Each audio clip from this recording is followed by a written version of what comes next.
it, and it because it's quick close, you grab pipe real quick with it, so you'd be able to just scotch a bit of bar in there real fast. But there'd be 1,000 different ways I can make it work. It's not a game changer, but it it is what it is. I think Keith's just got a square socket in his because I think his is the same. But anyway, we've started. We've gone live, so there we go. We're live. We've gone live. The last episode of the year, guys. Is it? Yes. And have we got anyone listening or looking or watching? No, it's just us for now. But we can start as this, guys. Well, welcome to another episode. Anthony Kittle's on. Yeah. Well, good evening. All right, welcome to another episode of Knifemaking Down Under, guys. It's been a while. We got Kev Slattery, we got Corn Urquhart, and we have the legendary sausage man, Jamie. What's happening, gentlemen? Oh, mate, just down in Canberra, picking up some tools off Mr. Mick Vicker, catching up with Kev. Look, all the fingers work, so I'm a happy boy. That's good. That's good. Who's the guy right next to you with the long beard and long hair? Who is he? I found him as a homeless guy walking down the M1 this afternoon in the middle of the left-hand lane. He looks like he's come out of a boy band from the top of his face. Yeah, but from the 90s. Boys to men, but the latest edition. That's why I wear a hat these days. Mine came off today, my beard. I lost it today. Today was the day. If Jamie hangs around for the weekend, like he said he's planning to, his beard might be a little bit shorter because my dog has an absolute fascination with Jamie's beard and keeps jumping up and biting it. And so it might be a little bit shorter. Washed up belly band. I'm pretty sure the dog thinks my beard tastes like gravy or something, so let's go for it. What's going on, Corin? It's been an interesting couple of weeks. Supposed to go, the kids finished off school and supposed to go on a bit of a bushcraft adventure with them. We sort of planned to go out on a canoe trip into Lake Urunga, Tallowa Dam area on the Shoalhaven, Kangaroo River. But last Thursday, Friday, there was a big storm there and there was 2 meters of water running over the dam wall. So they closed the lake. So that put an end to that. We ended up just going up the Central Coast and we did a day kayaking, a day bushwalking and bike riding, mountain bike riding and a day go-karting because why the fuck not? And we had the kids off their devices, me and a few of the other parents from school had the kids off the devices for 3 solid days. So, yeah. Shit. Had them up instead of up gaming all night. They were up fishing, and nice. One of them said, "So is this going to be like fishing on Fortnite?" Which kind of made my day because there's nothing like fishing on Fortnite. I mean, they don't, particularly with the last 2 years of lockdowns and stuff. Some of the kids haven't been out much, so yeah, there you go. So that's what I've been up to. And before that, I was planning to go away and preparing and packing the kayaks and all the rest of it, only to find out we couldn't go camping and then having to take everything out and start again. Next week, I've got Ian Stewart coming up for a few more days. Just generally, I've just been winding down a bit for the year. I've had a bit of a gutful of everything. Yeah, fair enough. Cool. The hard question, mate, did any of the kids catch fish? One of them caught a fucking, I don't even know what it was, some sort of gummy dogfish shark fucking thing that grunted a lot. It was about a meter long though, so that was pretty exciting for him. And I caught a flatty and a puffer fish. Woohoo. There wasn't much going on. The river was, we were in the Hawkesbury, so the river was pretty fucking dirty. So, it wasn't exactly pristine from all the rain we've had. And we went down the beach, had a bit of a surf, and it was good. We had a pretty good time. Nice. Yeah, we got them from the screens, which they've spent the last 3 months sitting there on screens, 6 months or whatever it is, probably 6 months on screen. So it was good. Yeah, it was good. They've done more activity than my son outdoors. Yeah, probably. So, what about you? True. Actually, it probably smelt like a banh mi roll because that's what we had for lunch. For the purpose And of the there was a podcast, little Jamie's beard smells like Kransky. Comment on the screen from Anthony Kittle. Thanks very much, Anthony. It's nice to have mates like you. We actually went out today and had banh mi's, the Vietnamese rolls, and both Jamie and I were picking bits of carrot and chili out of our beards. So the dog's probably, looking at that multicultural meal festival thing. Right. I was a bit surprised. Next day, all you have to do is get a bowl and boiling water. Just dunk Jamie's beer. It'll be a fun. Yeah, you have a bowl of po. Yeah. Or That's all. Yeah, you get a bowl of pho.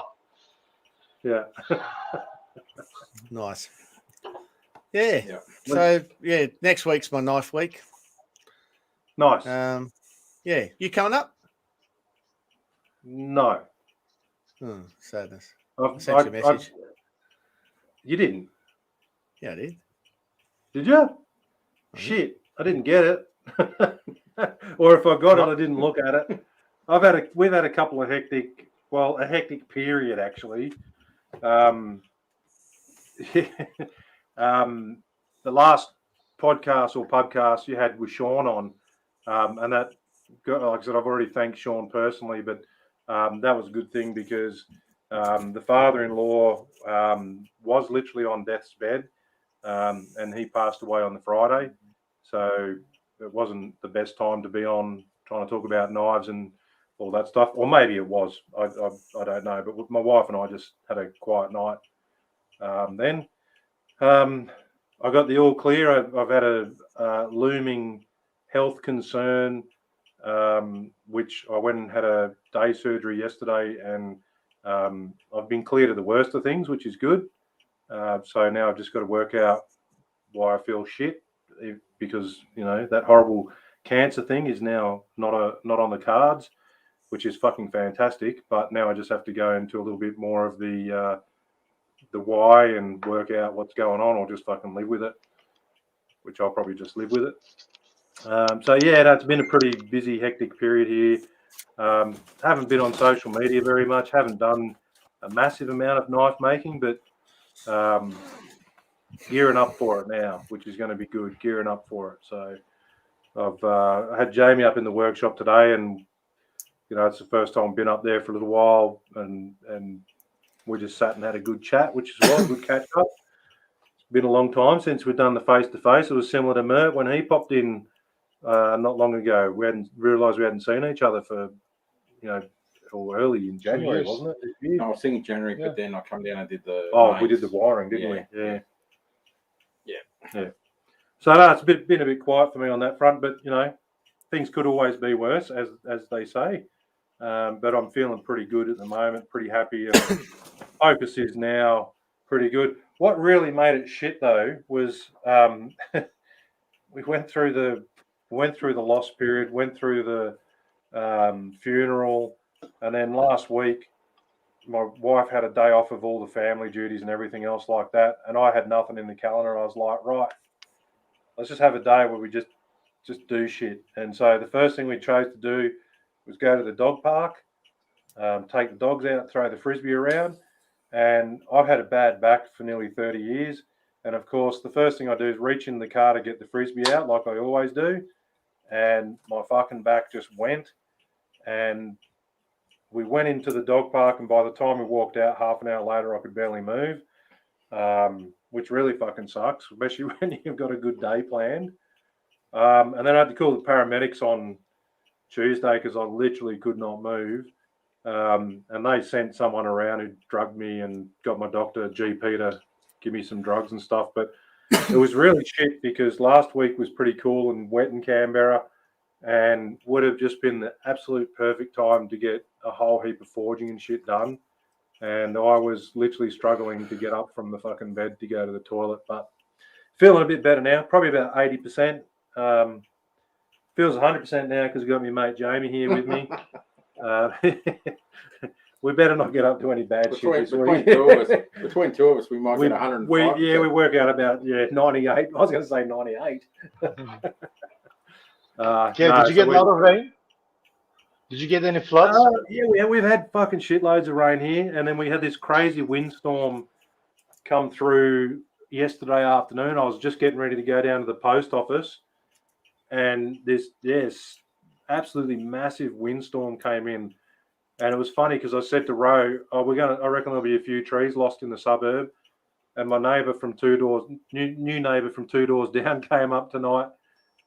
Hey, do you want any she oak? We lost one of the big fucking branches off the tree, and it had fallen over and hit a brand new colorbond fence that the neighbours next to them just put up. So it was like, oh shit, didn't expect it to be that close. But at least I get some she oak to burn in the wood fire pizza oven. Nice. Can stop burning Gidgee and Pearl now. Well, we had some floods. How much rain down here, so yeah. What's that, like 80% or something? Yeah, it's right up there. What is? What do you say? 80% what is? Lake George. Lake George. Oh, true. Shit, it's almost up to the road. That's when was the last time it was up there? I don't even think I was driving by the last time. Last time I saw it was the 90s. Yeah. Like when I was going down the snowfields in the 90s, yeah. Been a long time. We had some floods here 2 weeks ago when we had all that rain at once. And luckily, there was nothing wrong with the house, like nothing got damaged.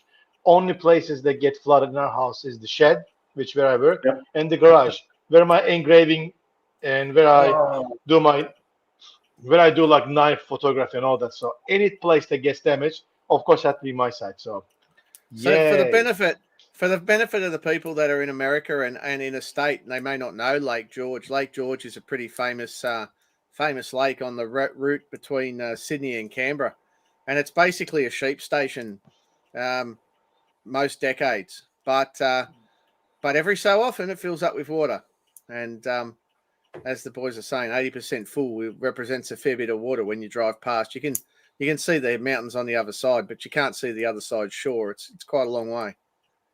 Yeah, that's the one on the left, right, going towards the Canberra. Correct. Yeah. And it's only full to about, when it's full, it's only about 4 feet deep in most places. Right. And they haven't worked out where it drains to either. They've apparently never worked that out. When it drains down, they don't know where that sort of water basin goes to. There's only creeks flowing in, none flowing out. But they reckon it's evaporation because it's such a large, shallow pan. It's a huge it's a huge expanse when you go past. Or it. there could be tunnels underneath. There could be like a secret tunnels underneath made by the mysterious organizations. It could be. It could be, Mert. You might be onto something, buddy. Oh, the dwarves! What do you say, Kev?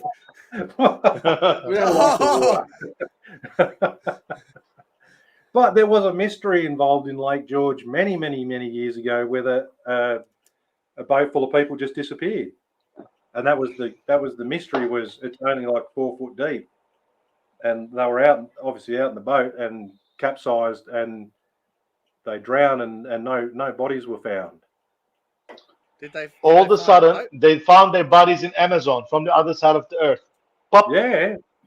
One field and one. Yep. Loch Ness. Yeah. Loch Ness. Yes. Yeah. Yeah. So there we go. What have you been up to? Every day's a school day. Yes. Oh, what I went up to. Look. Bit of this, bit of that. Jamie was here a couple of weeks ago, and finally helped me put my kiln together, because my kiln, the element crapped itself, and thanks to help from Corin, Jamie, and Tim, me and Jamie, we managed to put it together. It was an ordeal, but it's one of those things that you're so used to it. Kiln, I'm talking about my kiln, so you're so used to the presence of it, especially in my case, where I'm just like pushing a button to set the normalization cycle or heat treating certain things, and if you don't have it, all of a sudden you're like, oh shit, what do I do? It was hard. Luckily in my case though, I had so many blades already heat treated, so I was mostly grinding, but I was running low, and I had to make a knife on a fly, and I had to use the drum forge and all that. I'm like, man, this is a lot of fiddling, a lot of fucking around to get one blade heat treated. A lot of fiddle this, fiddle that, and yeah, I just noticed 2021 is over. So that was the another thing that happened. Kids, my kids' school went on a holiday, and now I got them at home with me, and I can only work a few hours a day. And like, yeah, I got the kids to myself, and you realize like, oh shit, 2020 is finished. 2020 finished a long time ago. Yeah. 21, sorry, 21. We're finishing 21 now. Mate, they all gotten it together. Like I lost the concept of time. It used to be like, oh, summer we did this. Now like summer, winter, you were home. You were doing fuck all nothing. Luckily today was for the ones in New South Wales, some of the rules got laxed and you don't have to put mask and you don't have to check in to get in the places. But man, it's been whole 2020, 2021 felt like it was one big long year. Yeah, It just felt like a one fucking shit long year. Yeah, like we're saying, weather-wise here, we've had it where we've had the aircon on, and then the next day we've had to put the heater on, and the next day the aircon's been back on, and the day after that the heater's been back on. And it's just absolutely bizarre what's going on with this weather. Yeah, menopause, Kev. Yeah, menopause, man. But You're getting hot flushes. We're going from like 19, or even at best 19. All of a sudden, in the next couple of days, we're going like plus 30s. It's going to kill me. I hate that instant transition where you go from, cool and quite nice all of a sudden to, just stinking hot. But I've got aircon in the workshop, which I keep forgetting about. So that'll be good. How do you forget you've got aircon? I just don't ever turn mine on. I've got solar panels on the roof, which just fucking stays on. I just get it. Yeah, well, I don't turn it on when I go in there because when you first go into my workshop, it's like 10 degrees cooler than outside. It's really nice. And then it just does that gradual thing where it just tricks you and all of a sudden you're sweating your ass off going, why the fuck am I so... Oh, now, yeah, it's up to 30 degrees inside the shop. So, no, we'll get it. We'll have it on. We'll be using it probably tomorrow. We haven't worked out what we're doing tomorrow, but we'll do something in the workshop. I might get Jamie to help me make a hammer, seeing as I never get to make one when I'm at Corin's house. Why not? You never come. Never get me invite. It's in the mail. Oh, fuck off, you cunt. You said you were coming. I just sent you the messages. You douchebag. I feel the love. I knew it was on because Ian Stewart sent me a message saying I'm heading up to Corin and Keith's. Might stop in for a coffee Monday morning. And I was like, where's my invite? Well, he's going to be basically making he's going to be basically a neighbour now. Yeah. He's moving up that far. He's moving up to Braidwood, Bungendore, somewhere around there. Yeah, that's not far from me, yeah. Yeah. So he's basically a neighbour to you. That's what I'm saying. No, I was talking to him about that. Yeah, that's going to be a fair bit of a difference, an adjustment for him to fit into. But I said to him, I'm not far away, whether that's a good thing or a bad thing, we're yet to work out. But, if either so tell us, that, Jamie, are you that bored or desperate, then we could be all right. Jamie, have you finished your course yet? Yeah, mate. Done. I even got the certificate? info through from TAFE saying I passed. So fully qualified. Now I've got to do is get the rest of it signed off. Beautiful. So how'd you go? Do you want to give a review? Tell everyone about the TAFE course with Lindsay. Okay, so so at Oldham TAFE they run a 3-unit class in heavy fab. And the first year and a half is basically the boiler making apprenticeship. And then the second year and a half is blacksmithing. So they take you through hammer forge basic, hammer forge complex, like hand hammer. And then you do a couple, like you do power hammer forge basic, power hammer forge complex, heat treat, spring making, And there's a couple others in there, but they're all pertaining to and around the actual art of blacksmithing. And it's still offered as a course down there. I think it's one of those things that they offer block release for guys that are in a state. So you can go up there 4 times a year for a week to do block release. But I think if you're going to do it, get onto it soon, because Lindsay's 60, and so he's starting to taper off a bit. I think he'll be there for a couple more years, but and there's Bill Seals there doing the night classes as well, but he works full time elsewhere, so he's only there, and he comes in for the week, like the week classes. But yeah, it's good. I got a lot out of it.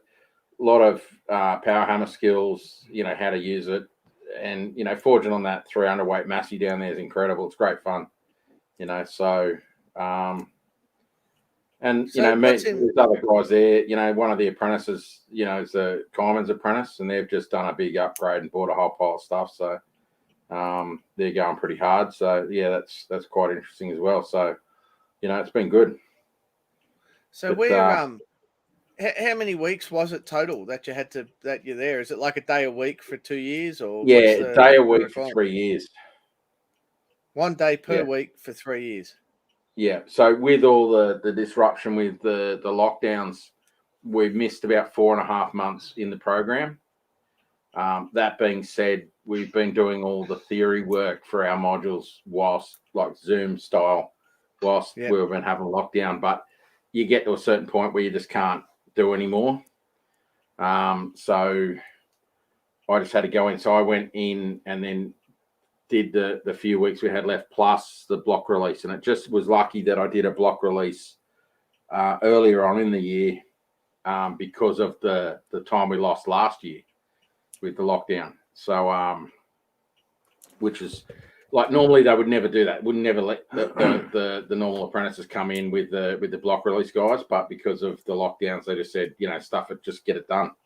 So yeah, I managed to get it done. Like, they were right for me to go back next year, but I thought I'm half a module away from getting done. So I just had to get the advanced stick welding out of the road. But it meant I was sitting there for a week, cramped up, welding overhead, trying to get these overhead welds past. When you're doing that for 16 hours straight in a week, it's kind of gets a bit. I've got the tension in my back to prove it, So he's walking around like a fucking hunchback at the moment. One leg, one arm all fucking tensed up.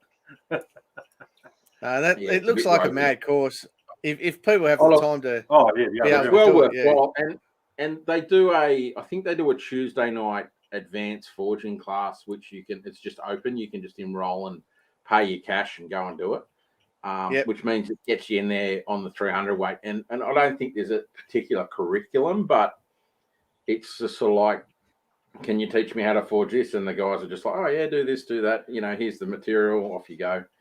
So you can still get access to that down there if you can't, as long as you can get yourself to Ultimo. It's right near public transport. So, I mean, I was coming down from the Central Coast, so it's like 1 hour and 40 on the train in the morning. The only killer was the night classes. Like, it was a 3-hour train trip home after a night class, because it was all stops. It was just a killer. But that and again, I only did probably 5-6 nights, and so like, just to get it knocked over, like I did it. But it was a big couple of weeks. Like the last full week I was there, I was doing the block release. So, it ended up being 60 hours at TAFE without travel. So it was a massive week. Yeah, that's huge. And then the next week was another, like my normal day class ended up being another 12 hours, but I got the welding done. So I think the moral from this, though, is we've got to use it or we'll lose it. I think if this is it's the last one in the country I'm aware of that's still running the heavy forging course. It's the last TAFE still running heavy forging, Jamie. Do you know if that's right? Yeah, that's correct. They were running, and I'm only guessing that it was light forging because they were doing a Farrier style class at Richmond, but I believe that's no longer the case.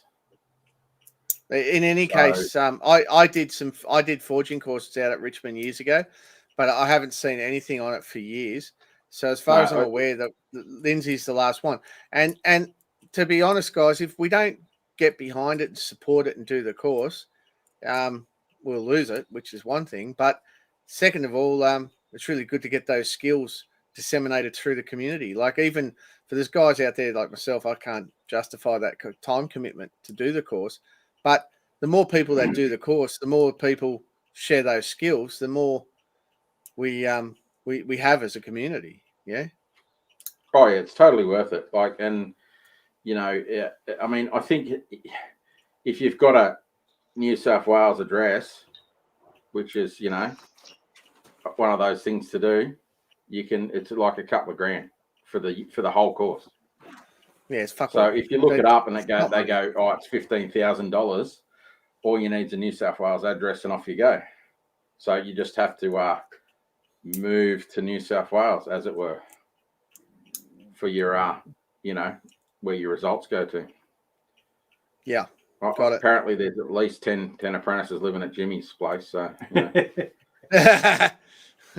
but like everything, Jimmy loves collecting. So he's probably got them in a box out the back. Collecting apprentices. That's a bit weird. No, it wasn't meant to be weird. No, I know. Who do we reckon this is? Pressures, what can I say? Corin, you fart. Send me an invite for the podcast. I'm bored.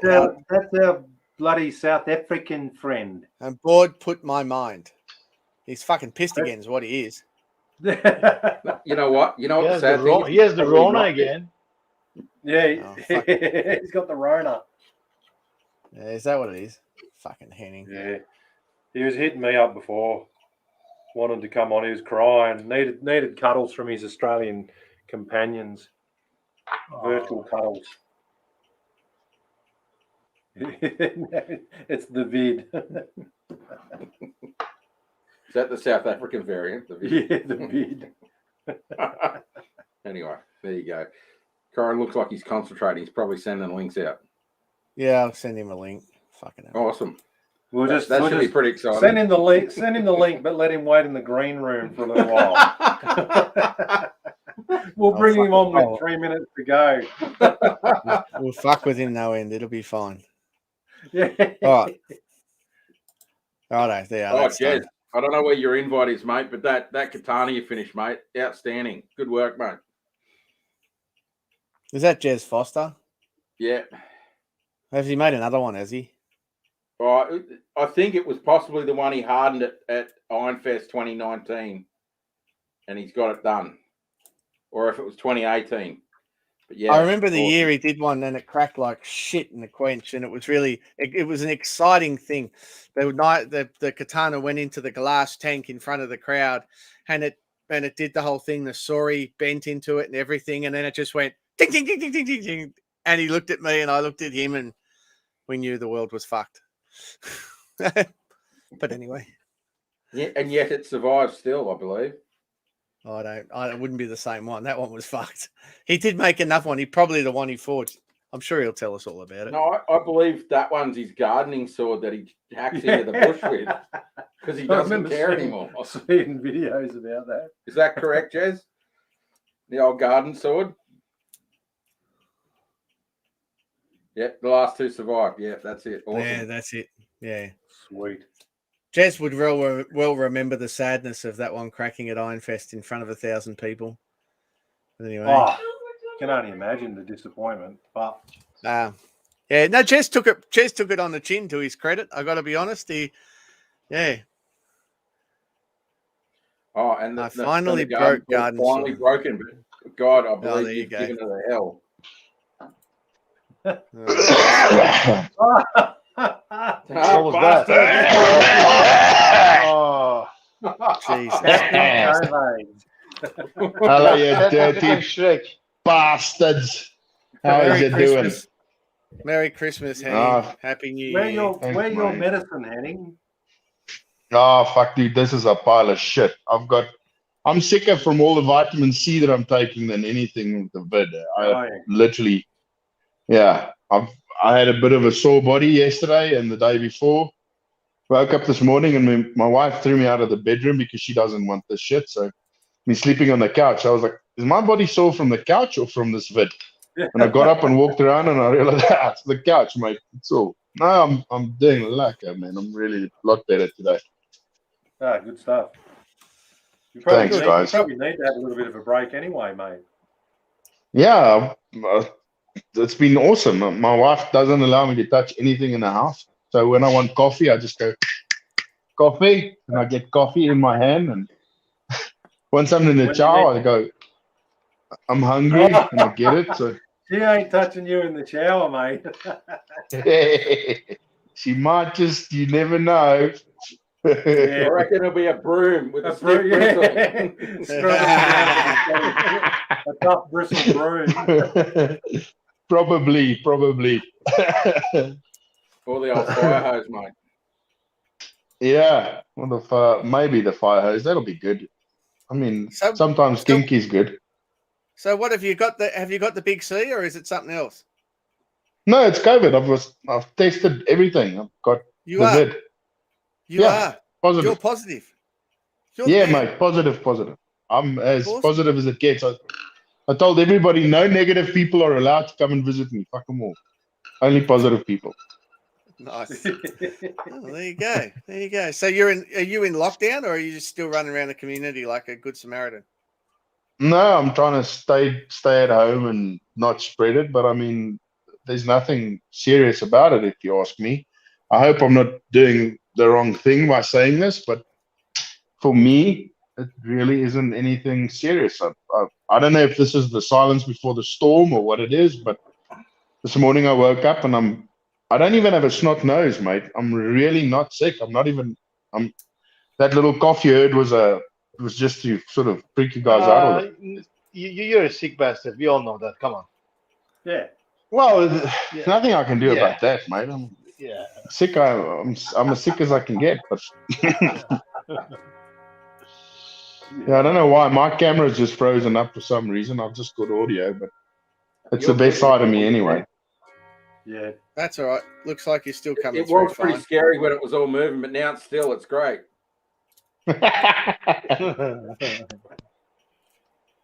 So what else is new? So you're not working on anything? You're not out in the shop then? No, I've got some time to do a bit of design work, so that's good. I've been sitting at the iPad doing a bit of drawing and getting stuff sorted there. Other than that, I've just been chilling. Any insight into what your next design or next sort of big thing is? I don't know. I've lost you guys now totally. I'm just going to rejoin. You can try. It's funny. We can hear him fighting, but he's bugger off, Vades. Yeah. Fucking South African bastard. Yeah. He's going to do a Shrek-inspired knife. He's obviously feeling a little bit off. I reckon that COVID's hit him right in the sense of humour. I think it has. We hard press hitting him right in the balls. I don't think COVID's that fucking clever. Corin needs a beard. Look at that. See that? He shaved. Doesn't he look young? My wife promised me a root if I shaved it off, and here I am. But I haven't got the. What'd you get? A turnip or a carrot? Yeah. Probably a spud. Oh, the old beetroot. It wouldn't have been I'm back. He's back. There he is. Yeah. See, the moment you say anything negative about COVID, they fucking chuck you off Facebook. It's just like immediate. What's your next design, mate? What are you thinking? Something radical or just more of the Henning Wilkinson sort of standard stuff, if there is such a thing? Oh, mate, I've got a nice Persian that I've got that has been rolling around in my head for about a year now. So I'm going to start doing that. I've actually started on the steel last week already for it. I'm just doing the final design work on it. It's for a very, very good collector of mine, and somebody who's become a really good mate of mine. He's bought two of my pieces that sort of fit together, and he wanted a third, so I've sort of designed it so that it suits his stuff. But yeah, I want to stop doing the the chef's knives and that stuff. I want to start concentrating on more on the art knife stuff. I really, really enjoy making those things. Fair enough. Fuck chef knives. What are you doing, man? No, I'm not. Yeah, fucking hell. Yeah, I'm having a good time with them. So see if I can do it. Is it a fork sword? Yeah, mate, it's a fork sword for sure. Henning, are you gonna do the blade this year?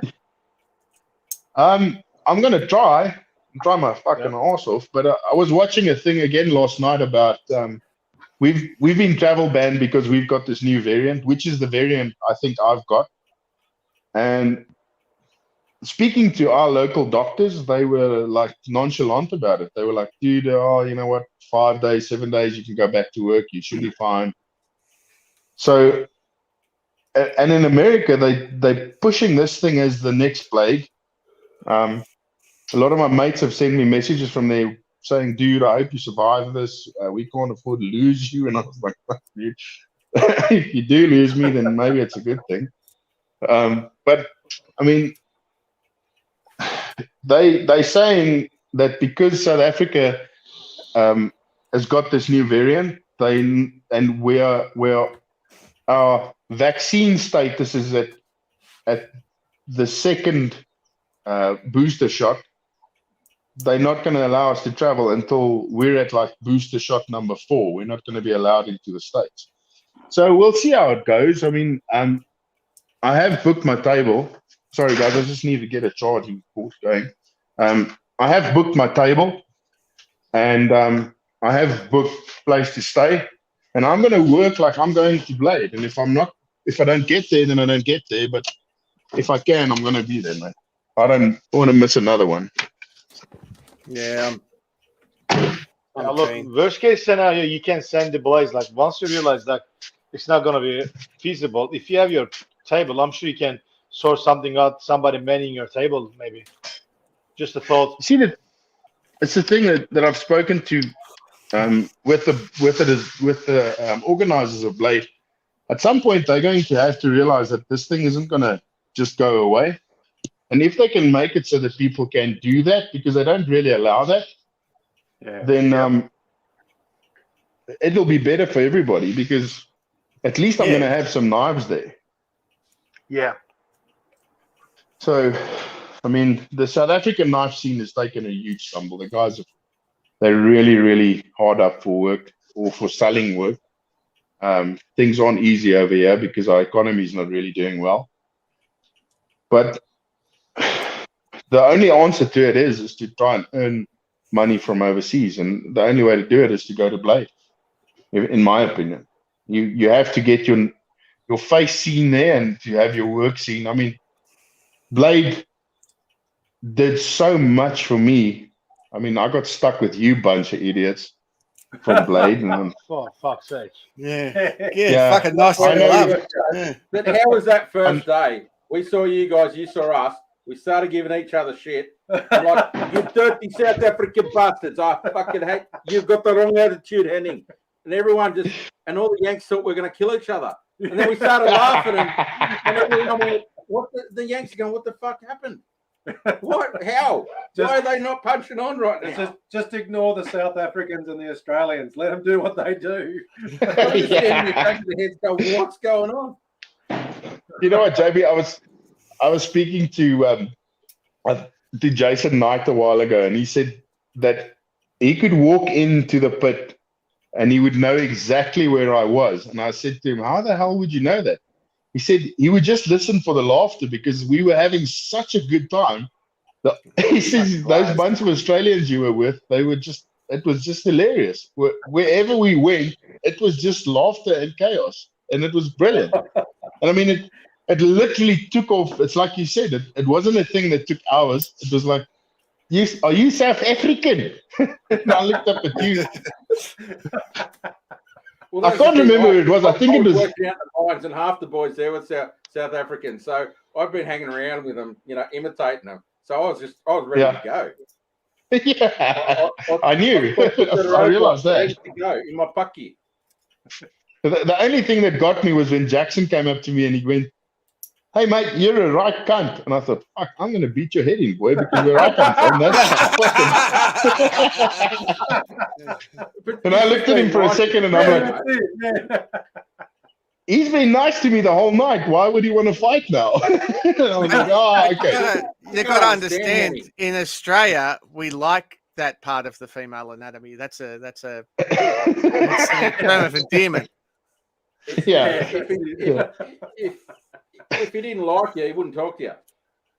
I know, exactly. But yeah, we had a great time. I mean, we guys hit it off right away immediately. And you know what?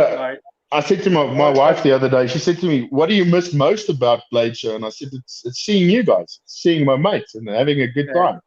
I could care less about the rest of it. Yeah, it'll be great for me because I'm literally at that point where collectors will go, Henning, your knives are good and we want to pay you for them, but we can't send over that much money. And then you send us a piece that's not really, that's been photoshopped.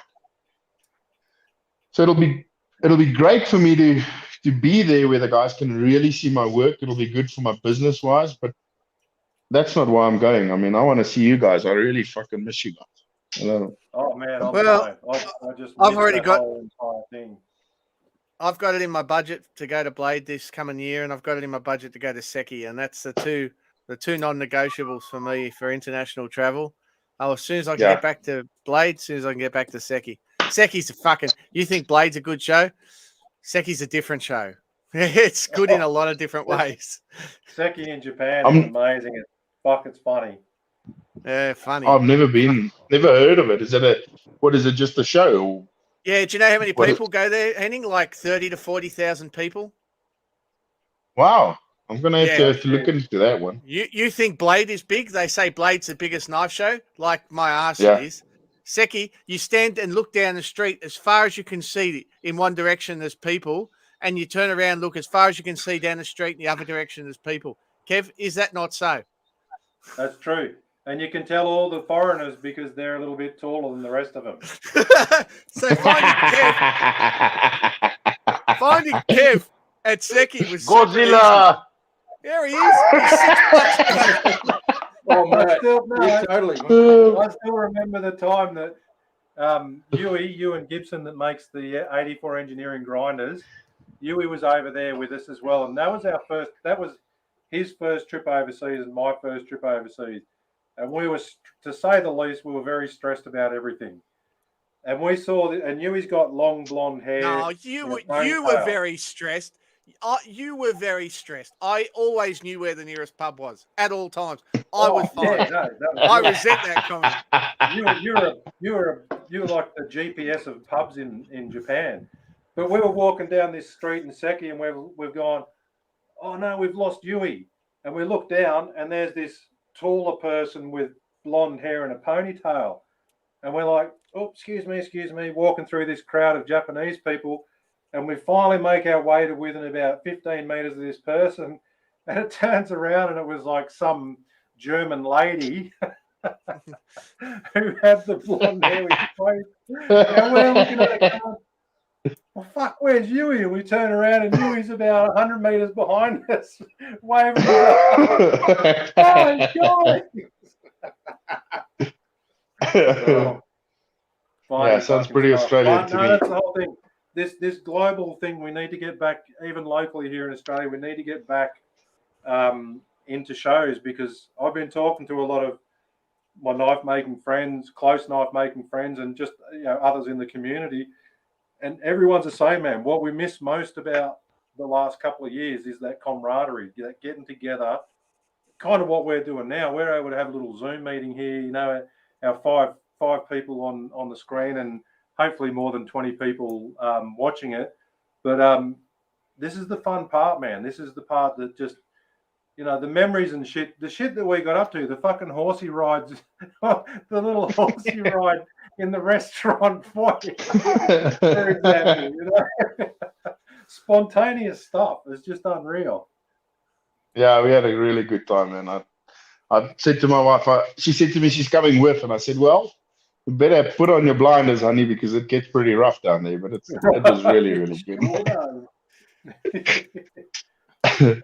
Yeah, we had a great time, man. I'll never forget it. Even if I don't go to Blade again, at least I had that.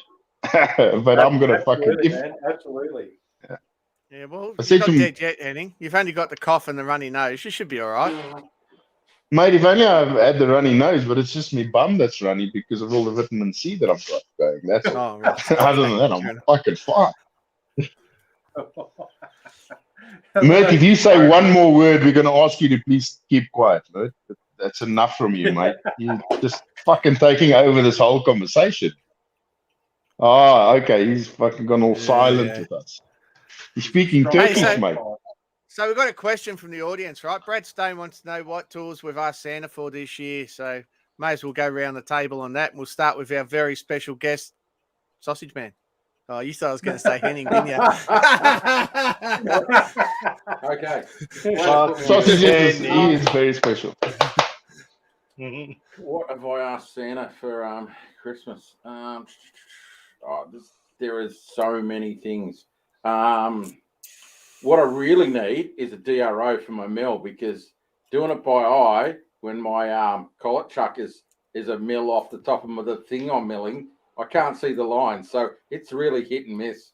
I really can't do it anymore. Do you not have graduations on your hand wheels? Yeah, but I'm not saying don't get a DRO. It's like, oh yeah, I'll just go 1 mil. It's not moving. It's not moving. Oh, now it's moving. I'm like, yeah, no, this is guesswork. Oh yeah, right. Gordon, you sound like my wife. But I just haven't fixed it. I'm just like, I need it. No, DRO for the win. But, you never look back. I picked up that twist, the threading machine from McVicker, so that'll be my next one. I'll get that up and running and be able to do some old Twisto Damascus then, because it's a big machine. It's a $15,000 pipe threader that just needs a reach around to make it work properly. So, yeah, Jamie's the man for that. Yeah, you'll make it happen. Yeah, but I think it's capacitors, and one of it's a 350 microfarad, and I tried to get a 200 microfarad for my compressor, and that was a 4-month wait from China. So I don't know how much luck I'm going to have with a 350 microfarad capacitor. So yeah, another 3 months, and I might get it going. But take 175, man. On the job, so I'll give that a try, and then. So how about you, Henning? Oh, mate, I've got. You know what? I was sitting here listening to you guys, and I was looking at my tools, and I need new files. That's pretty much it, man. I've collected so much tools over the years. I'm pretty much where I want to be. So tools-wise, I'm really happy at the moment. I just need a new set of files. That's all. Other than that, I'm really doing good. Very good. No worries. What sort of files you going to go for? Dude, I used to buy the most expensive files that I can, but because I do all the hand shaping that I do, they don't really last very long. So probably a set of like maybe third files or something like that will do fine. I've needle files I've got. I normally use Velour because they do cut really well. But other than that, the shop's pretty much sorted this year. I've been spending a lot of money on tools, getting everything sorted. Jamie, when we're done, I'll send you a link to a mate of mine that sells DROs at really, really cheap prices. He's local, but I think you might save more shipping it to you than getting it anywhere else. Yeah, I'll see how I go, man. It's worth pricing it up at least. Yeah, thank you. Having a look at it. Pleasure, mate. And if we can get Mert to say something, Mert, are you there, mate? Can you still hear us? Man. Yeah, man. Just I had a long day, man. Like I'm starting to like hit the wall. I feel like combined with your face, so that gives me like a little. If I look at your face, you've hit that wall a couple of times, mate. Yeah.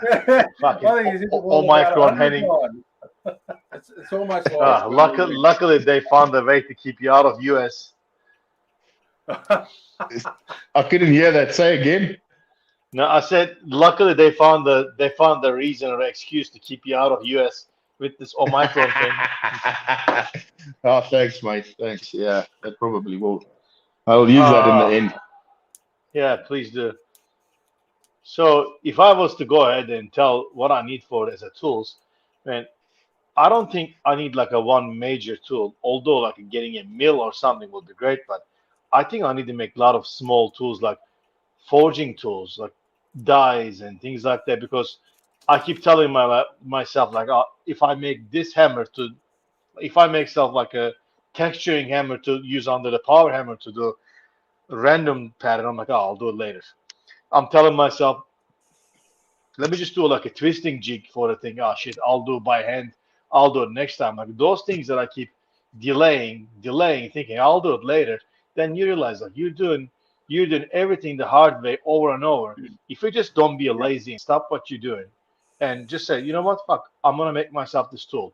You know what, I'm gonna make myself the blocks, like the kissing block, whatever you say, like to keep my steel at like 38 mil. So instead, like half of my steel is 40, the other is 45, and then 35. You know, it will take you 1 hour. That 1 hour is gonna save you hours at the end constantly. But I constantly say like, oh shit, let me just do this. I'll do it later, and then you realize like, how the hell it took me so long to make this with this many small mistakes and shit.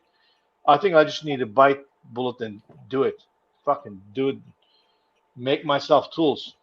For fuck's sake, been delaying it for years. Yeah, the thing with that is this is what I found the moment I went full time. The moment you start making tools for yourself, it sort of feels like you're wasting time to make money. But then what I used to do is I had this little blackboard up, and whenever I needed to make a tool or figure out a jig, I would write it up on there. And then when I'm a bit fed up of making knives, I would go, okay, today I'm going to make this tool, see if it'll work. But yeah, you're right, Mert. It makes life a lot easier. And at the end of the day, you make more knives because it just goes easier. Yeah, it's not just about making knives. Like when you know there's a mistakes or kinks in your process, you know, like you could have made it easier, and you're doing it long way. You're thinking like, I'm just wasting my time. If I wasn't lazy or if I was smart, I wouldn't have done the stupid shit over and over every time. Yeah, like you say, that you've got literally got to make the time to do it. You've just got to say, right, first 2 or 3 hours this morning is just planning, writing a list of stuff to get and ordering it. And then once it's there, procrastinate for another 3 months and then go, right, now it's time to do the next step. I've done it myself. Speaking of I got plate cut to do dies in my press, and I got all the steel ordered for that, and I got it all cut by the metal place, and then it sat there for 2 months because I made excuses about how busy I was, when really I would have been less busy had I just got that shit done. But then again, I don't have that engineering brain for designing those sorts of things. And it's when I see people like, like Henning or Dave Lish is a good one, and they're creating those dies or those tools for their power hammers and press. That's when the penny drops, and I'm like, man, that's why shit, that'll save me a lifetime. But my brain doesn't work that way. I'm good with numbers, but not with that mechanical side. And that's the hold up I get. I got to wait to see someone, even like Henning. Henning and I have talked about it a few times when he's made dies. He just goes, "This is all you do," and it's like, fuck. It's easy when you're told. Shit makes perfect sense now, but trying to get my brain wrapped around that mechanical side, it's never been like that. So, but once I see it done, then I just literally drop down to my local metal place and give them the measurements I need and say, "Can you cut me a whole bunch of steel? I'll see you in a week's time to pick it up and pay for it." And it works well. Well, just to add to that, doing that blacksmith course, that's perfect for learning how to make the tools to make the tools. Yeah. And so, Mert, if you want some spring fullers for under your hammer that texture your random pattern, that's piss easy. Like it's 2 blocks of steel and I can imagine like grinder to cut it up, and then we'll just make a spring fuller tool and weld it on. Like that's the easy shit for these guys. You got to have a kiln to harden it. Do you know anyone with a working kiln that can harden a bit of steel? Oh, my kiln is working. Exactly. Well, then they're done. Good. A bit of 4 quick time, water quench, 850 in the water, temperate fucking 300. We're good. Yeah, nice. Yeah. And Corin, what do you want, mate? What I want should arrive probably next week, and it's a hydraulic. Has it got a wall down sticker on the side of it? No, it's a hydraulic press. Right. Ooh. Nice. Oh, it's awesome, Yeah. mate. I'm gonna. It's one of the benchtop ones. I'm gonna fit it above my rolling mill, so I'm gonna have a rolling mill under the press. That's the plan. Yeah, nice. That's not a go. bad That'll idea. be an interesting little setup, actually. Yeah, I've been thinking about why not to do that for a long time, and I can't think of a reason. Yeah, fair enough. So that'll be good. That'll be good. In the meantime, I've found some pictures of Seki Knife Show. So I don't have any of the outdoor knife show. So I've only got stuff of the actual outdoor knife show. I know that doesn't make sense. It just is what it is. I'll post. I found a whole bunch of photos when I was cleaning up my phone and stuff, and I believe I've got some of like that. Oh But shit! that's That's crazy. the outdoor thing. That street is probably 3 meters wide at best, and then It's a bit more than that. Oh, no, the maybe. Yeah, it's only tiny, but it's a kilometre and a half long, and fits 35,000 people in there. And that's just one part of the show. And so here's like kids' projects at the show. Yeah, that was cool. The kids have done like their school projects on knives. Can you imagine if they did that in Australia? Kids are allowed to do their school project on knives, how to hold it, how to make it, what's all the special stuff. Like I don't even understand what it says. He might be talking shit, but he had a shot. This kid had a shot, right? Yeah. And here they are teaching kids how to sharpen pencils with a knife. They're literally sitting there showing kids how to use a knife to sharpen a pencil. And this little guy, Or who could stick forget him? or stick the shove in his friend's eye. There were so many mascots. It wasn't funny. He's not even he's the Seki show mascot, but he's not Seki City mascot. The Seki City mascot is a freaking weird thing. I'll find a picture of him. Was that a beaver? Oh, it's something weird. I'll show you. Well, fuck you guys, because you didn't even get to me about what I want for Christmas. Yeah, sorry. It's just that we just don't care. Yeah, we just don't care. It's like, okay, hands up. Who cares what Kevin gets for Christmas? It's unanimous. No, my Christmas present, all going to plan Sunday, will have a wall down badge on it.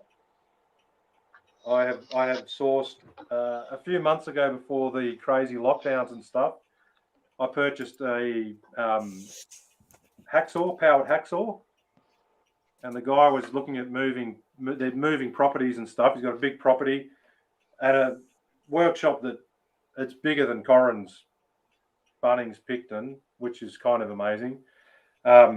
But while you're at these guys' places and they say, "Oh yeah, we're looking to move," you have to ask the question of, well, do you have anything else you want to sell? And we went down to his big workshop, rolled up the roller doors, and he had a range of classic old Japanese cars, American muscle cars, and all this stuff jammed into this big workshop, and it was unreal. And then right at the back, a wall-down pedestal drill in absolutely awesome condition. And of course, I've just gone, "They're not looking at selling this, are you?" And he said, "Well, it hasn't moved a millimeter since I put it in there. So, yeah, why not?" And we negotiated a price, and then and then I went on I've got the picker bug, and I'm like, "Do you want to sell that?" And he's like, "Nah." "Do you want to sell that?" "Nah."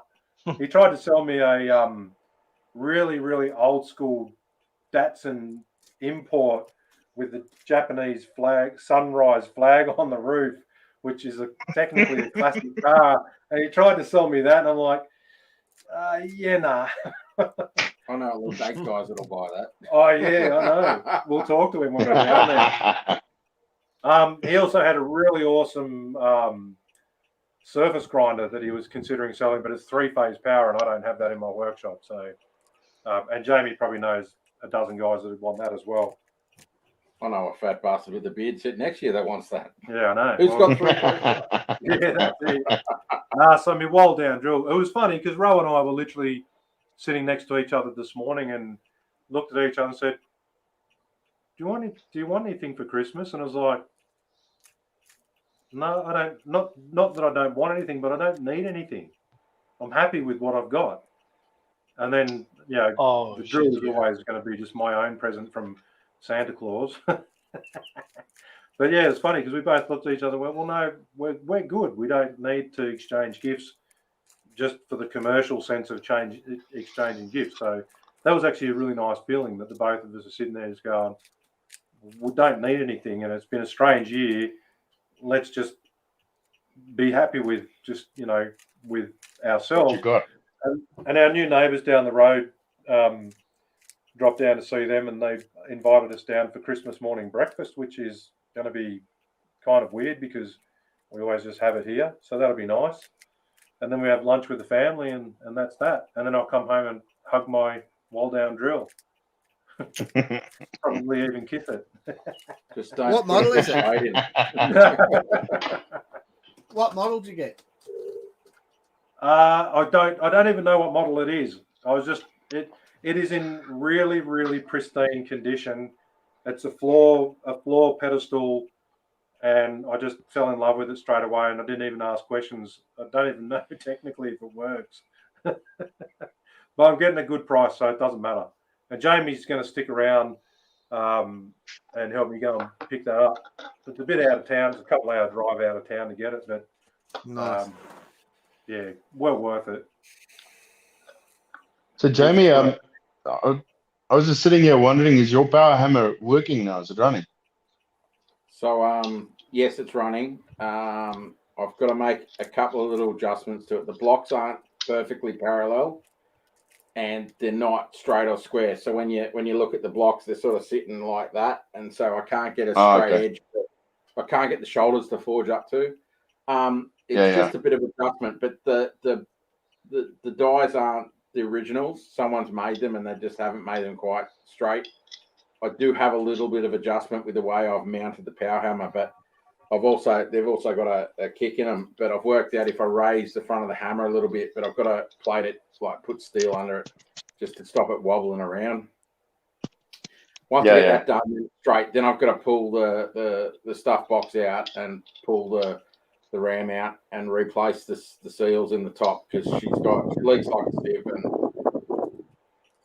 it's not making vacuum on top. It's got a clapper on the top of the muffler, which makes it work, but it's a farmer's fix, and so I want to get it working properly. So, but like I got it all working and then chopped my hand, and so I haven't done stuff all with it since then.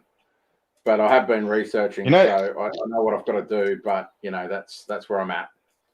There's an unspoken rule that says that once your power hammer works, you have to make your mate in South Africa a set of tongs.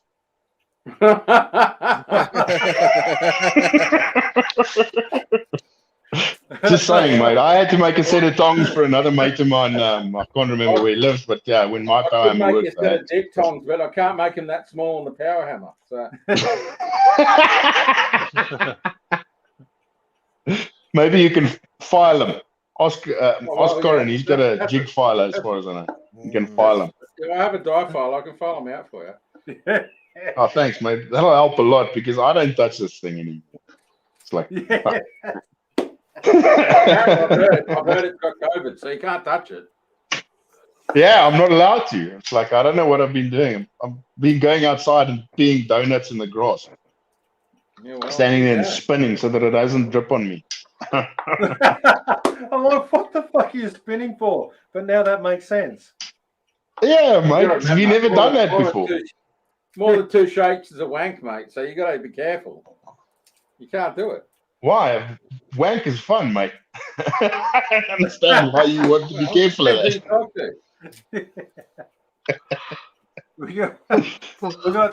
Oh, shit. And there we go again. Within 1 second, the whole fucking podcast goes to shit. Yes. Corin's just shaking his head going, yeah, there we go. We've got a low standard to maintain. We've missed you. Here we go. This is the mascot of Seki City, Hammerman. And he's, as you'll see, got It's got two bladed. That's a Pokemon, right? That's Pokemon. Pikachu! Yeah. No, it's not. It's Hammerman. I'll tell you, I was a Pokemon earlier this week. I had to take that cleansing thing to go for a colonoscopy, and I was like the classic. Oh, yes. I was Squirtle. Holy shit. Too much details, man. Too much details. So what did they say? Is your arsehole still in the same place? Oh, Kev, that's enough to give you the shits. Oh, I know. I thought I'd just leak that information out. I don't want to have to mop up. Oh. Yeah, that's one bloody leakage right there. Hey, Mark, how you going, mate? Hey, Cora, go up a couple of comments up to Tom Rebeck's one.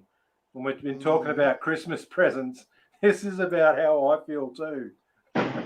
He wants 21 pairs of socks because he can't be fucked to find pairs. Look, Tom, I did that like 20 years ago and it changed my life. I don't understand why, as men, we don't all just buy one type of sock. It's not that fucking hard.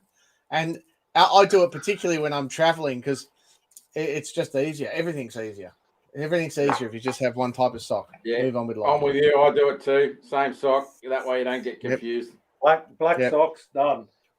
Yep. Once you find one you like, just buy 100 pairs. Kev's famous for it over in America. Something about the black sock thing. What's that? There's no such thing as like a single sock that's missing the pair. Like, no, it's all same. Yeah. So they just get less. Yeah, and if you put a hole in one and just throw it away and you've got, You've got a spare. You've just got a spare. You've got 41 other socks to wear. That's right. You've actually got a spare. You haven't lost anything. Yeah. That's the way it is. Yeah, you've got an extra one. I can't believe that hasn't dawned on me yet. Thank you for your Australian wisdom. I will be going buying socks then. Fuck the tools. You're going to go get me some socks. 21 pairs of the same sock. I want to tell my wife immediately. Yep. Like this. Find what you like. Don't buy a 3-pack. Don't ever buy a 3-pack with 3 different colours. It's a 10-pack of all the same sock. I went to New Zealand. Went to New Zealand in June. I bought these beautiful woolen socks, and it was like a fucking 20-pack of socks. It was great. Take the whole lot, all the same sock. There's so many conspiracy theories running around now. I think that's one of the reasons why the man fucked with you. They put in 3 different socks into a 3-pack. It's to fuck with you. That's it, man. Yeah. I just realized this. It's just another one of those conspiracy theories running around. Fucking hell. That's it. You don't need socks with thongs, but you need socks with Crocs, mate. I can't catch myself wearing those things. Fucking Crocs. No. Mate, for me, mate. Your life will change.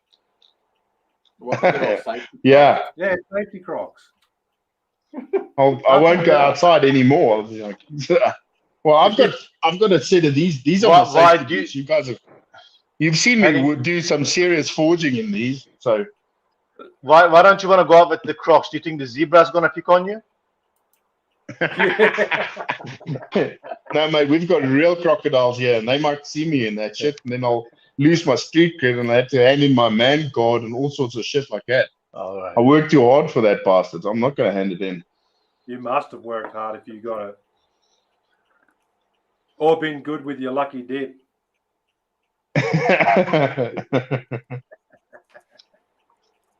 Corin says one more word. And Mert, we're losing these guys now. Come on, guys. It's end of year. You got to pick it up. You got to. Come on. I was trying to find. Wake up. I'm fucking finding relevant information in the background here, you knob jockey. Fuck. So the story behind the infamous black sock wearing was from a mate, Jeff Fader, who does another podcast on making matchbox things or something. And Jeff saw a photo of me one time in summer with my calf-length black socks on. And he's like, what the fuck is with the black socks? And it's like, I just wear them same sock style 365 days of the year.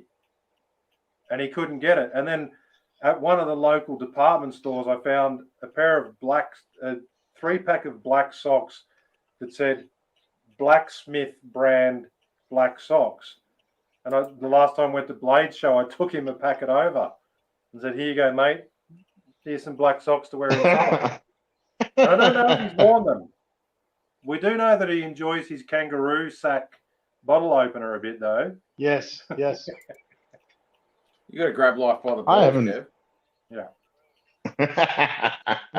I need to get myself a set of those bottle openers. I wonder if I've got anybody in Australia that can send me one. Yeah, well, I'll send you one. Crocs don't matter, mate. Thanks, Mert. Thanks. I knew I could rely on you. Next time I go line hunting, I'll send you one of their bottle openers. Oh yeah, we need some big bottles for them babies, I believe. I'll go out the back door and go and hunt immediately for you for a set of lions. Well, we're talking to Jamie earlier that my wife and I have been watching that show Alone, where they put them up into like the Alaskan region and dump. Oh, I thought you guys were alone for a change. That doesn't matter. Alaskan region is a name for. That doesn't matter. The hidden cameras pick up on that anyway. So they had in this region up in Alaska, one of the guys is there and he's virtually starving, and then this muskox wanders in and he took it down with a bow, and the only thing that I was thinking was, fuck, those horns would make some good knife handles. Oh yeah. I'm like, man, Yeah, those things are expensive. They were huge, and I'm like, fuck, they would be expensive.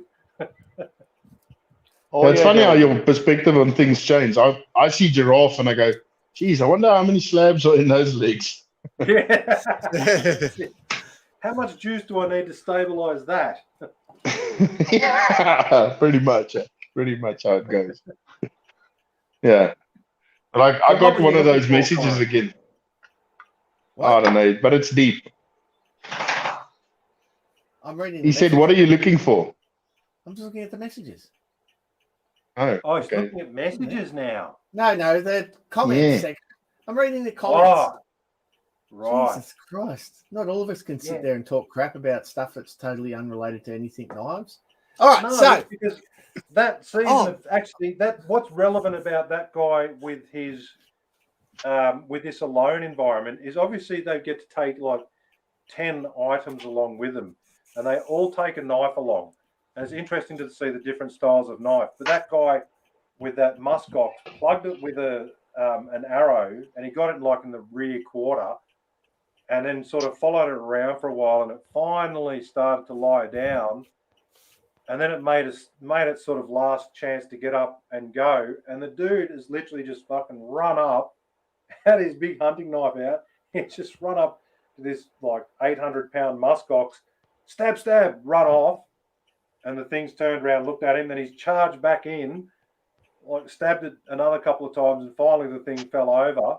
And then, good working tool, he skinned it and gutted it and did all that stuff.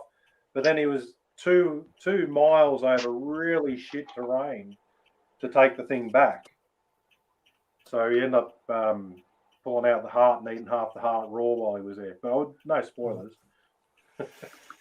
no, I'll check it out. I'm a big fan of Alone as a series. I think it's a very well made. Yeah. And one of the very ladies well-made got a series. porcupine barb somehow stuck in her shoulder, and she had a really cool finished looking knife, scanning knife, unreal looking thing.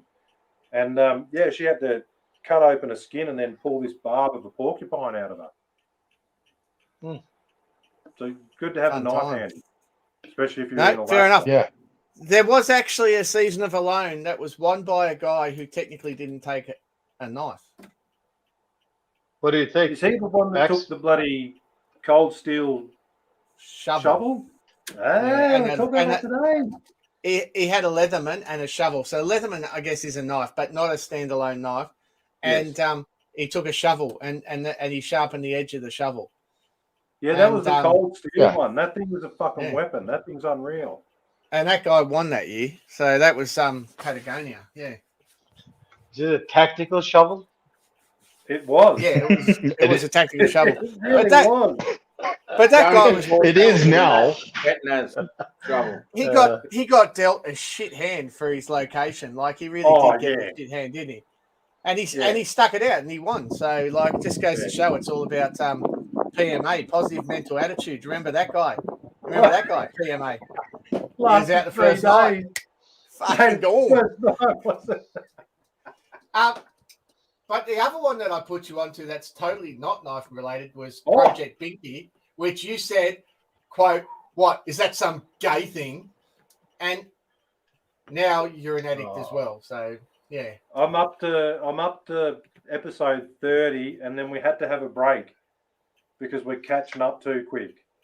And back onto it. That in the sense of mechanical engineering is unfucking believable. That show, Project Binky, Binky.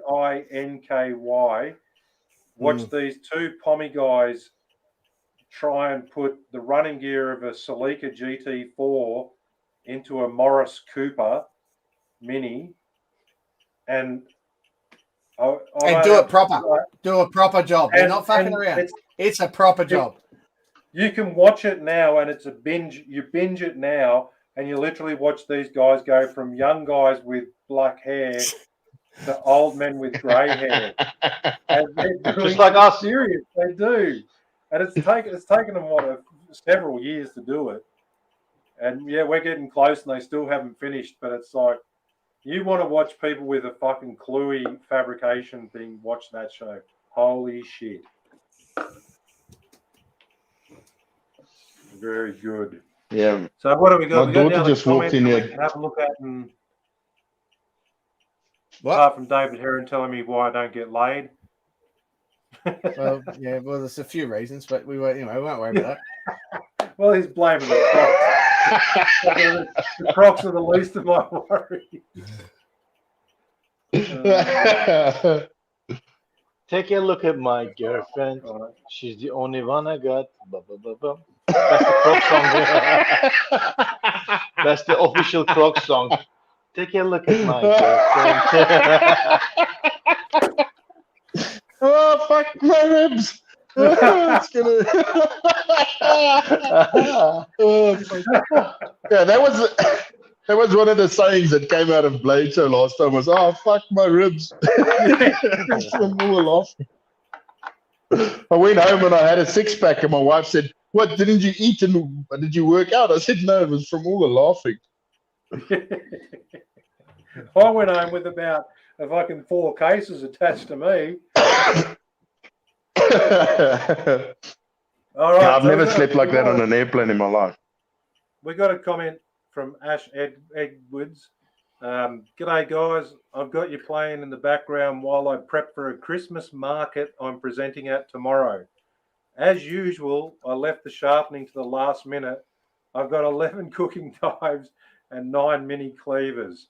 I found the 10th cleaver in the dip bucket. Who was it? Was it you, Mert, that was telling me about a find that you had? Yes. All right, guys. This is a true story, kind of shameful story. I got my dip bucket and I keep dunking the blade. And once a regular standard chef knives doesn't go into like a regular 20-liter bucket, like half of that shit is filled with the swarf, with the grind shit. And I'm like, oh shit, let me take this out. And I put my hand and I'm about to throw it. All of a sudden, something shiny started looking up. I'm like, what the hell? That looks too large to be swarf. And I put my hand in it. There was a knife. Finished at like 600 grit. Sharp and all that shit. Like, luckily I didn't cut myself. Like, oh shit, I got a knife in here. I put aside. I put my hand in there, dug a little bit more. I pulled 2 more knives. So within my swarf bucket, I had 2 steak knives. Don't know who I made them for. I had no idea who they're for. But anyway, another paring knife. So the gift that keeps giving, swarf bucket, okay?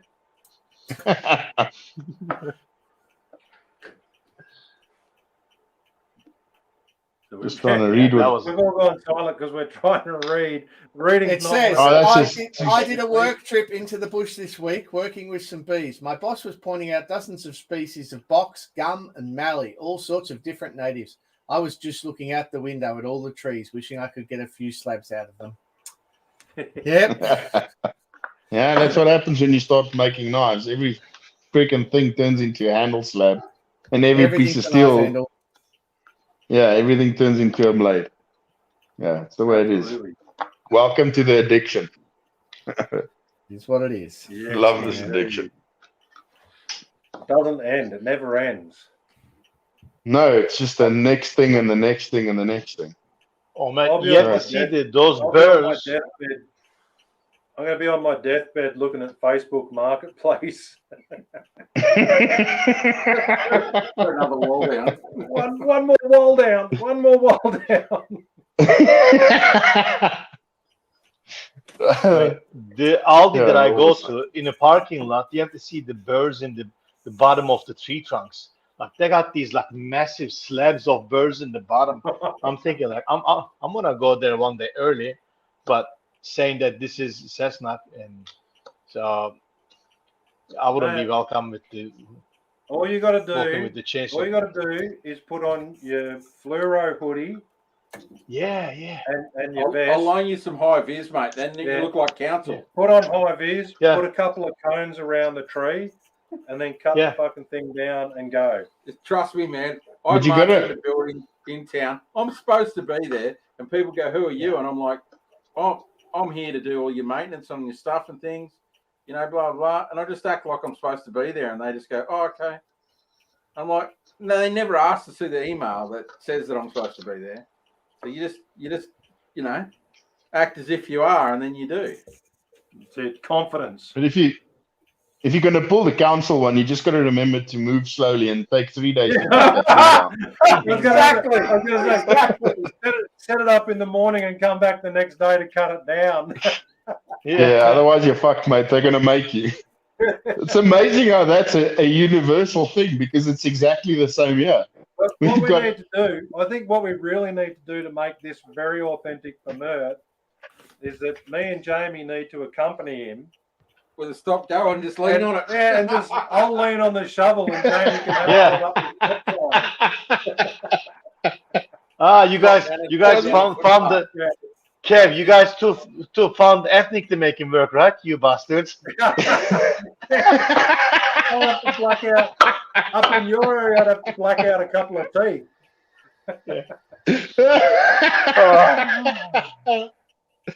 Oh, that's good. I needed that. Oh, fuck. I started to cough now. Shit, I might not make it through this whole podcast. Oh no, don't the Yanks will blame us for killing you. Oh, We tried a great job, and that didn't work. Imagine if oh we no. could do it You guys don't have enough.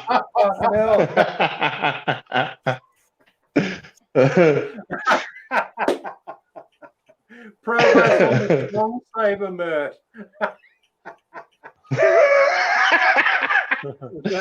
Come on, Mert. Okay, that's a dick move. That's a dick move. The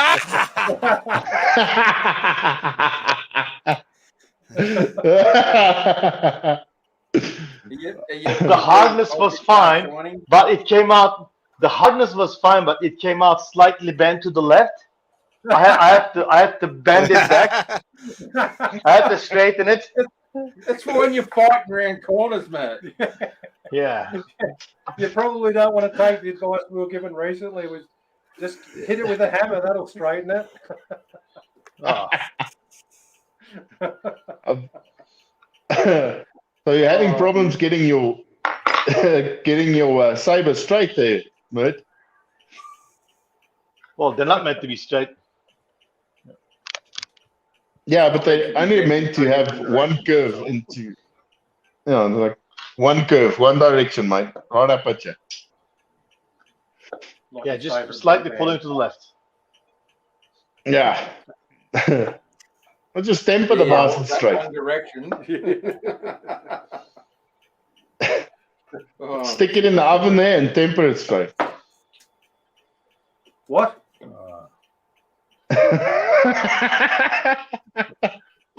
It's supposed to be bent so that you can get to the hard to reach places, mate.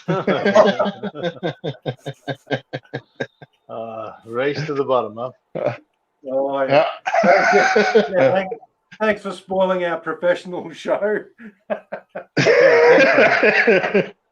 Game on. Oh, thanks, mate.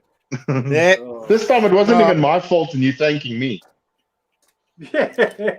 Well, you're sick, so you're a sick bastard. So why not blame you? Yeah, well, it's my fault. Everything's my fault. Maybe you didn't align it to the north or something. Yeah. You got to clamp it. You got to clamp it in a couple of bits of steel and then really tighten the screws on it. Was that now before you hardened it or after you hardened it? Oh, Kev, is that before or after hardening? Is that where I went wrong? I've been doing that before hardening. Before the martensite forms or when you're doing tempering. Yeah. Oh shit! And Guys, Jamie's just I'm got down a to technical. 10%. No. I was showing Jamie. Guys, I'm down to 10%.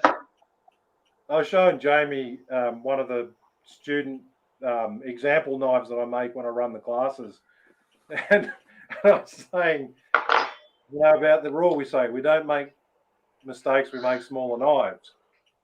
So I've got I've actually got a K-tip petty that wasn't meant to be a K-tip petty because when I did the heat treat, I did the quench and I've pulled it up and I've looked at it and gone, oh, there's a slight bend in the tip. And I've gone to the guys, see that little bend in the tip? And I showed it to the two students, said, you have a really limited amount of time to straighten that. And I've pressed down and it's gone, snap. And I went, which I obviously went past. And I've gone, but see that edge there that looks really smooth and milky? That's at least a good sign. the grain looked smooth. But it's so funny. I'm like, yeah, you've got a really small window to snap. Yeah, I have never succeeded in straightening in that fucking. No.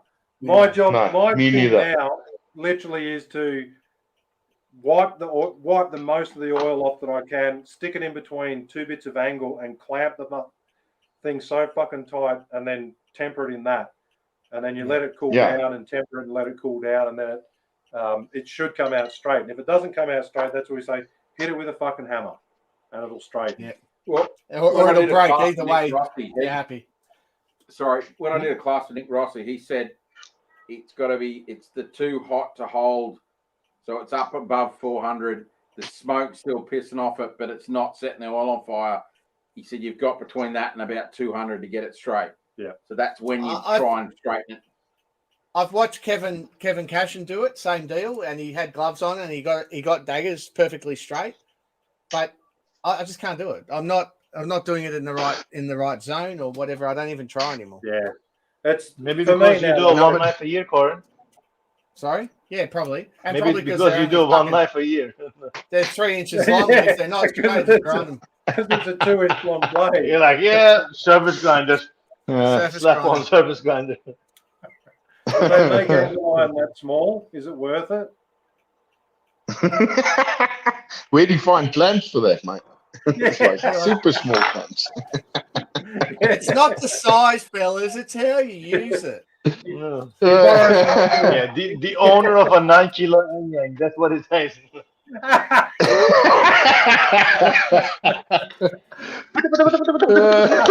You're just jealous. You're just jealous. Oh, it's cute. That's so cute. And she can hear you. As She can Henny hear you said, down there. oh, my ribs. You guys are being mean to me. No, that you bet, no. that Anyang's fucking great. I don't care what anyone says. It's a cool little hammer. Have you got one of those small little 9 kilogram Anyangs? Did you not have the money to buy the 12 kilo? Or what was wrong with you? No, I bought a 25 kilo, and it's a long story. There was a bulk buy going on, and there was one hammer short of a big discount in percentage. And I said, I'll buy 2 hammers. And it'll be a 9, and I want a great deal. So he gave me a great deal, and I bought a 9, and I've loved it. It's a great little hammer. I can put it It's a on the cool back of a little ute, hammer. take it to shows. Fucking, it's great, and it's a cool little hammer. It's it's just so Now I understand why you make the knives you do. I mean, with that size hammer, you need to stick to that size knife. Yeah, Well, It's like it a is. rabbit. It's like one of my mates. We called him the Victor 2-stroke because it's 1 inch bore, 1 inch stroke.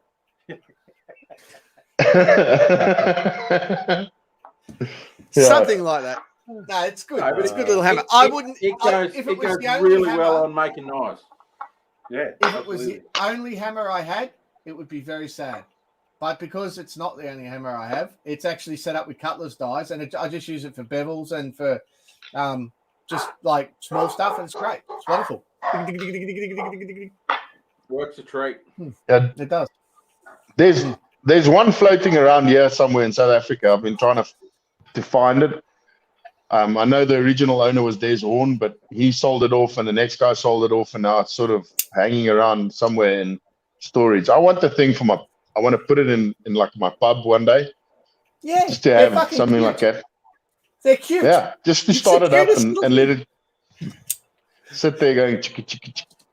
But yeah, No. I've got to It make. goes it's not a What you chicka gotta chicka do- chicka. Any, the best thing to do is put meat tenderizing dyes in it. Yeah, And that's a before you brilliant barbecue, idea. Before you barbecue, just run your Ah. steaks underneath it. Beautiful. I can get. I'm gonna get one of those and put it in my wife's kitchen, and when she says, "What are you doing now?" She goes, "For meat tenderizing." Food. Nutcrackers. One strike nutcracker. Oh, I'm I gonna bet you get me should one. say- I'm gonna get me one. She is probably so happy that you're sick that now she actually has an official excuse not to touch you.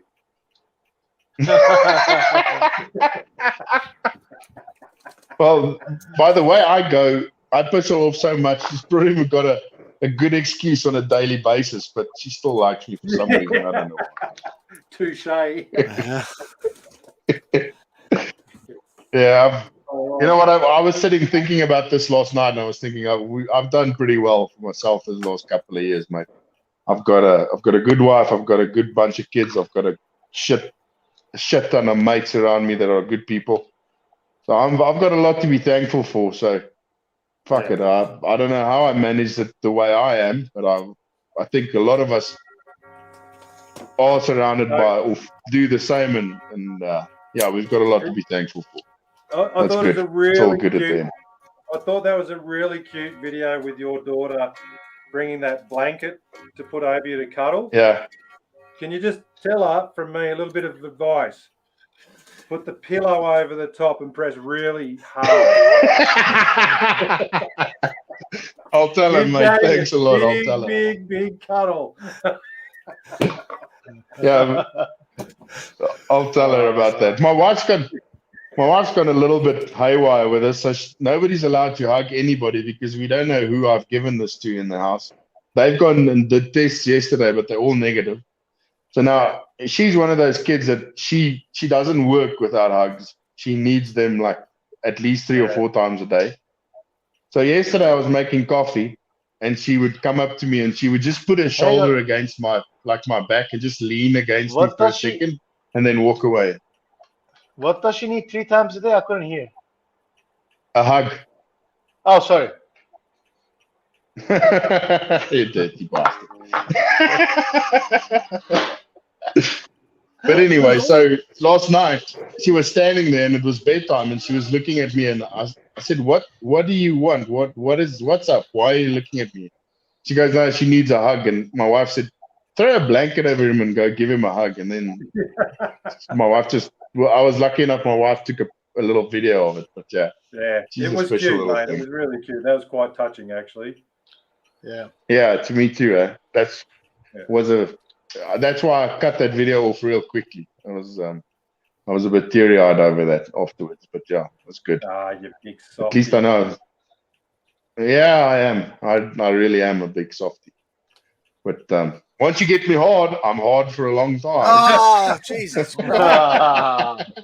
Something And that's the end. All right, that's it. I'm out. That's the end. That's the end. Cut. Well, we have to end on a low note. Can't end on a high note. What do you mean? Well, I guess Okay, wait. Before we go, seeing that this is the last one for the year, Yes. what are your goals for knife making for this year, or not even for knife making? Have you got something that you want to sort of do for your life? Or let's start with Mert, seeing that he's going to fall asleep any second now. Not that I'm going to fall asleep, but I don't think I have any goals in knife making. Yes, I would like to make what I do better than the last one, but I would like to have a better year in terms of feeling more peace with myself and with what I do. And you worry about things that just not worrying about things that's beyond my control. That's all I can ask. I'm lucky. I'm in a lucky good spot, and just gotta chill the fuck down. Yeah, I'm going to join. Yeah, that's a good thing, mate. I'm going to join Mert on that. I've had such a year of, or more than a year of ups and downs and highs and lows, and worries about family things and worries about money things and worries about health things. With a couple of those now cleared up, I just want a year, same as Mert said, a year to be at peace and get the creativity back and the real joy back into this knife making thing. And just try and have a solid year of that. It'd be really nice. It's just been so sporadic. I just want a period of time where it's just going to be, even and enjoyable.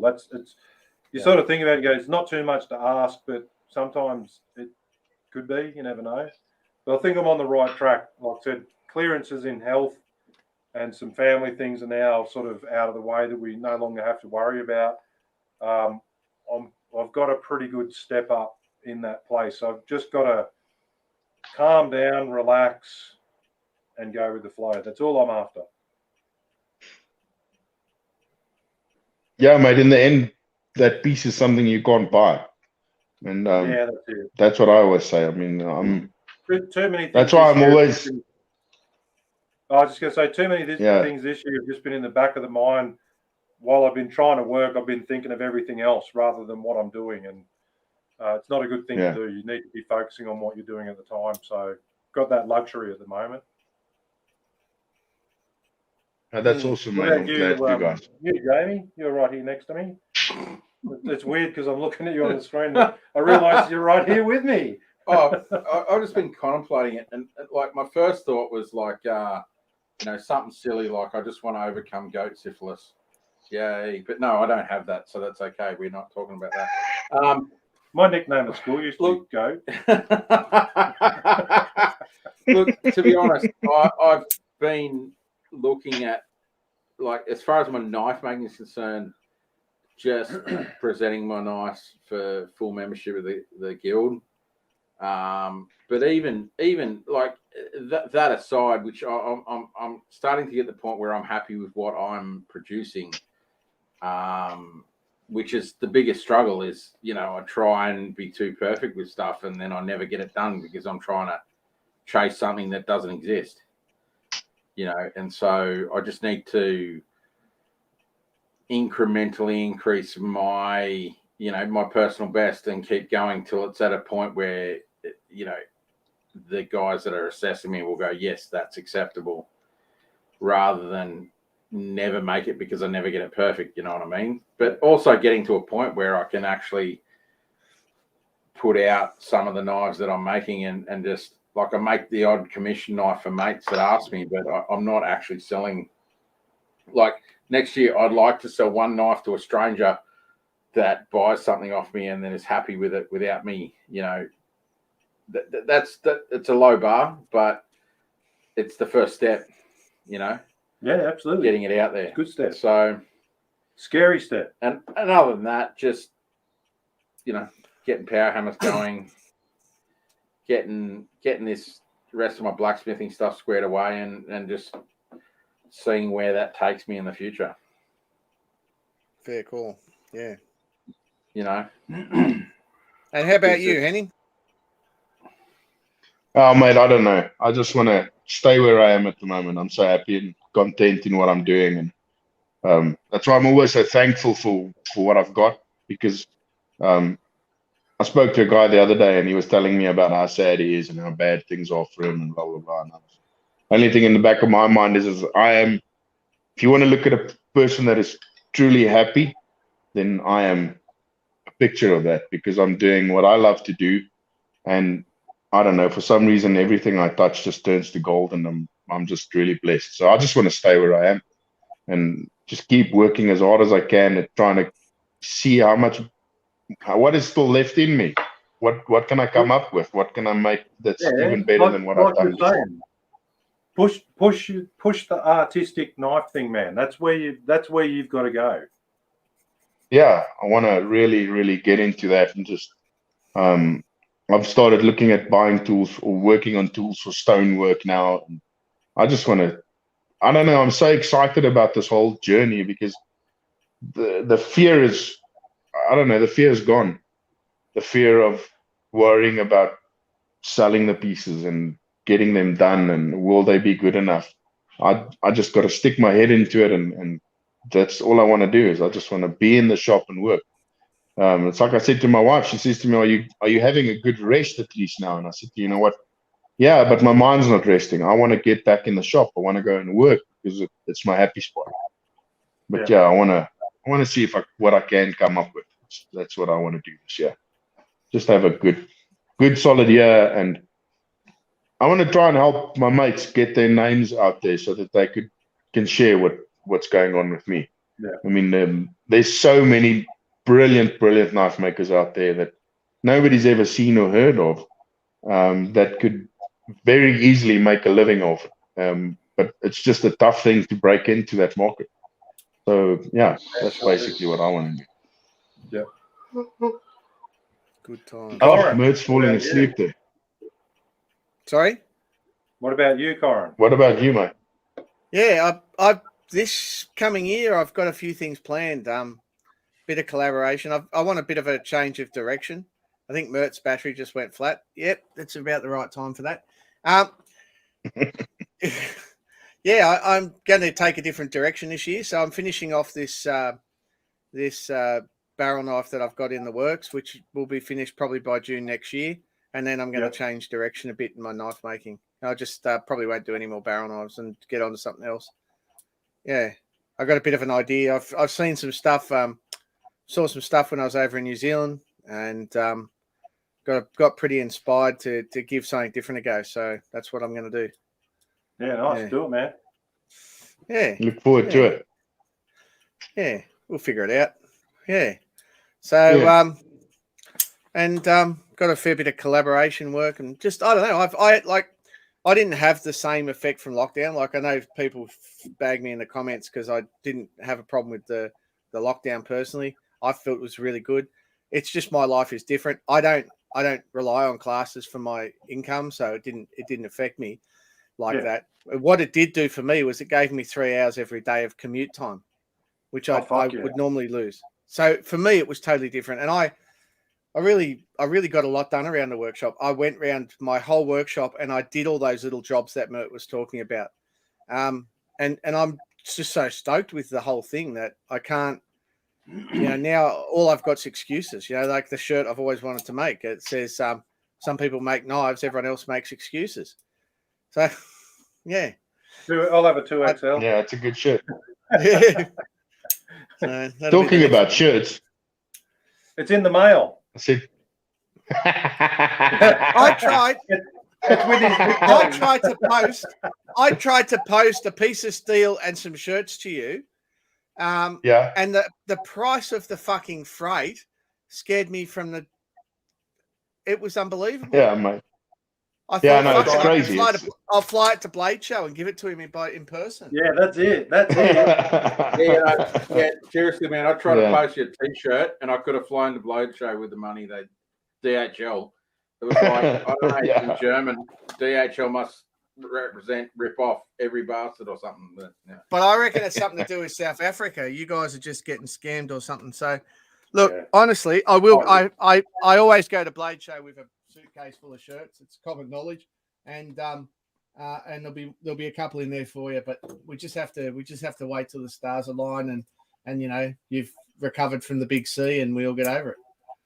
Yeah, the second big C. No worries about it. It's not the bad C. It's the other C. No. Yeah, the other You never recover from that. That's it. Yeah, thanks, guys. Yeah, thanks for letting me on here again to ruin your podcast. We wouldn't have let you on if if we actually have a choice. We had a choice, yeah. No, bloody good to hear from you, mate, and thank you for coming on. Go and get some rest or drink vitamin C, whatever you want to do. And don't remember the golden rule of COVID. Don't die. Yeah, that's it. I'll try my best, but I just want to say for everyone that listened in on this sporadic podcast that we do, thanks everyone. We really appreciate it. We're just normal guys doing this stuff, and we're trying to fit it in, and life gets in the way sometimes, but we generally come through with something on a reasonably regular basis. I don't think we really want to change and become that clean professional thing, because then we miss out on this sort of stuff, just these candid chats and whatnot. But another part of what I want to do next year with the knife making, and it is all medically up in the air, is just spend more physical time with my close friends, because we just haven't had the chance to do that. This is the first time I've caught up with Jamie in nearly 12 months. Corin, fuck knows when the last time we caught up with, maybe when we had lunch that time I came up, went down and had noodles. It was 2 years. It's just, that's the horrible part about this, particularly in the east coast of Australia and that New South Wales band is, it's not too far to travel to catch up with everyone. We just haven't been able to. And we're saying like the international stuff, I've just got a longing to be back overseas. That's a part of me that just will not keep quiet. And I'm going to get there. I'm going to get there somehow. If I have to row a freaking boat over and cross the Mexican border, I will. Maybe not. Well, at the moment, apparently you can walk straight in. But anyway, that's another story. $425,000. Well, who knows? Coming to America. Well, if you guys, if they don't want to allow you into America, you're always welcome to get on a plane, the whole bunch of you, and we can have a hammer in at my spot, because they won't allow me to fly to your side. So maybe we should do that. If we could probably fly over to South Africa, but they probably won't let us home. So, yeah. Well, which isn't a bad thing. I don't think that's really a bad thing. Yeah, it's because you haven't been here, buddy. Couple of lanes. Now we can go hunting, and we can go. Fuck, we'll put you out in the backyard, and you guys can fight off the lions for a week or two. Fuck yeah! Give me a rest. That's all right. Fuck I can until run you see one of them fucks. I can run faster than Kev. I'm all right. Yeah, that's I only have to run faster than Kev. Oh, fucking old. Hey, you can't run faster when I'm outside rolling because I'm round. No, Jamie, don't worry. They won't look at you. They'll just go. Roll you across the backyard. Anyway, boys, stay safe. Look after yourself. Thank you, everyone, again. Keep well, guys. God bless you, man. Yeah, sausage Santa. Oh, that's scary. Love you guys.